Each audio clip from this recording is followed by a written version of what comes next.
البصلة. احنا البصلة بس بنفتحها كده 3 فتحات وبنحط عليها اللورة كده اهو، و4 فصوص او 5 فصوص، لازم وتر طبعا، 5 فصوص هيل، وبنغطي عليها عشان تستوي. السلام عليكم ورحمة الله وبركاته، اهلا وسهلا بيكم. معاكم الاكلات مع نور. النهارده باذن الله هنعمل معاكم حاجه جميله ولطيفه وخفيفه على المعده وجميله جدا وفيها فيتامينات ومعادن كتير. تعالوا معانا بنشوف ايه البطل بتاعنا النهارده. البطل القرع العسلي.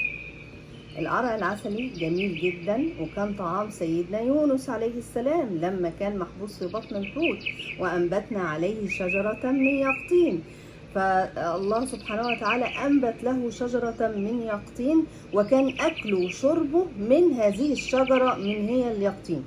فاليقطين ده فوائده كتيرة جدا. كان سيدنا يونس عليه السلام جلده يعني كان جسمه عشان كان في بطن الحوت كان مهري، يعني المعنى العام كان مهري. فاذا كان اكله كده لا ميه ولا شرب، هو كان اكله اليقطين. فانت لو هتاخدي قطعه واحده من دي لكل يوم تاخدي منها، جميله جدا وبتقوي المناعه. طيب نعملها العيال الاطفال بتاعنا، الاطفال نعمل معاهم ايه؟ اطفالنا نقوم جايبين يا اما نعملها عصير، طبعا بنعملها عصير مع البرتقال والجزر، خطير جدا. بتعمليها عصيرات، بتعمليها شوربه. يعني هي ليها طرق كتيره ومختلفه ازاي تقدر تعمليها من الحلويات، ازاي تقدري تعمليها حلويات بس حلا، وممكن تطبخيه، ممكن تعمليه مالح. فاحنا النهارده باذن الله هنعمله في الطاجن، يعني هنعمله مالح باذن الله. تعالوا ما نشوف دلوقتي، تابعوا معانا. هنا دلوقتي معانا اللحمه دي سلقناها اوريدي في الاول، جهزناها يعني وسلقناها وجبناها معانا هنا. وتعالوا هنشوف معانا ايه المكونات. هي مكونات بسيطه جدا، مش عايزه اعمل مكونات كتيره. طماطمايه فقط، بصلايه معجون طماطم، 5 فصوص ثوم. تعالوا بقى ايه هنقطع مع قطع الطماطم مع بعض مكعبات صغيره. بسم الله الرحمن الرحيم. نبدا.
طبعا احنا معانا الطاجن بتاعنا اللي هنحط فيه القرع العسل. طبعا انا مش هضيف اضافات خالص تماما للقرع العسل، انا هعمله كده بس. طبعا هنحط دلوقتي الطماطم بتاعتنا في الطاجن بتاعنا كده اهوت، وبعدين نجيب البصله بتاعتنا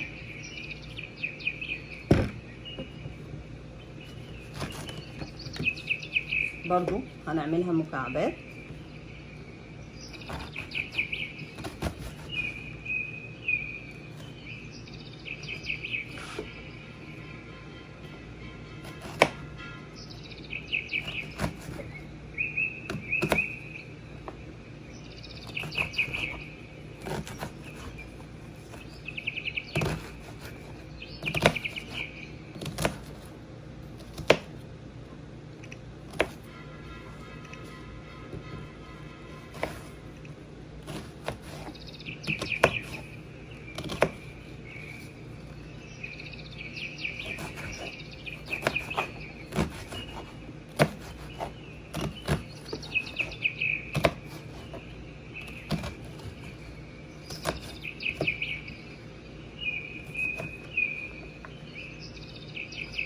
ونحطهم على طماطم كده.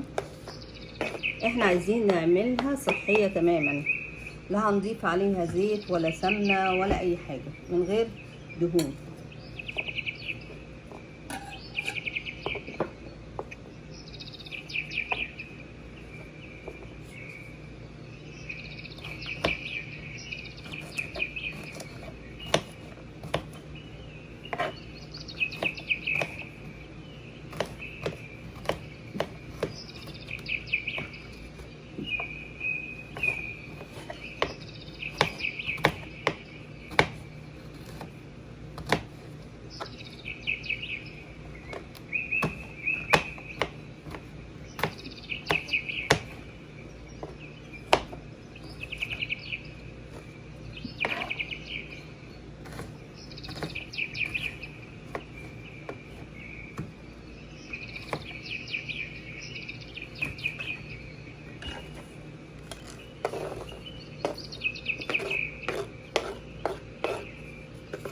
كده بنشيل دي كده، ونيجي بقى ايه،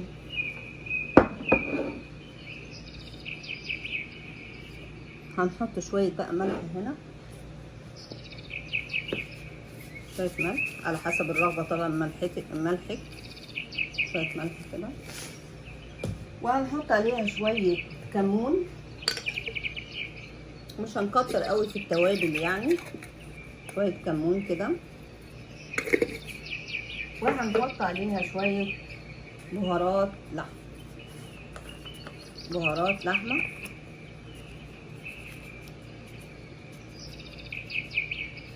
كده بس. وهنحط بقى عليها عندنا معجون الطماطم بتاعنا ده اهو، شوية معجون كده عليها، مش هنكتر برضو.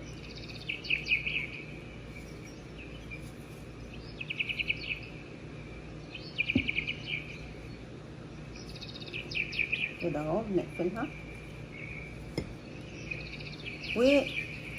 وندعك كويس عشان المكونات تمتزج عندنا كويس. بسم الله الرحمن الرحيم. انتي عايزه تحطي بقى، ممكن تشوحيها وتحطيها ليها سمنه، وتحطي يعني وتشوحي البصله، ممكن تعملي كده برضو، بس انا حابه ان انا اعملها ني في ني كله عشان يبقى صحي، ناكل حاجات صحيه وكويسه يعني.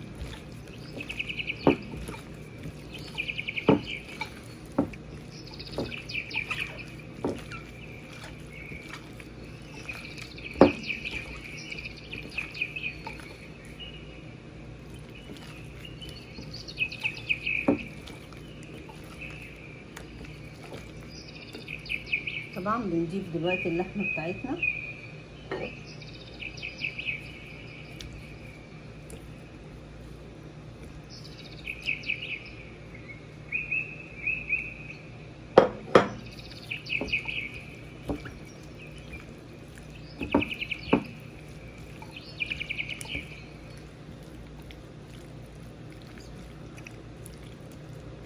هنحط بقى عليها بتاعتنا قرع العسل،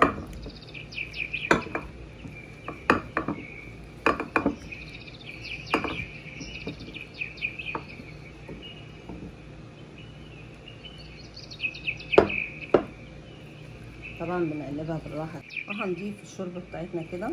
بسم الله الرحمن الرحيم.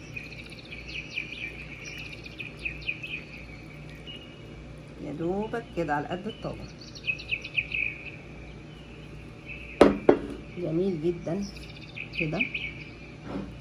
طبعا لازم نمسح حواف الطاجن عشان ما يتحرقش معانا، الحواف دي تبقى منظرها مش حلو، مش تمام، منظرها مش تمام.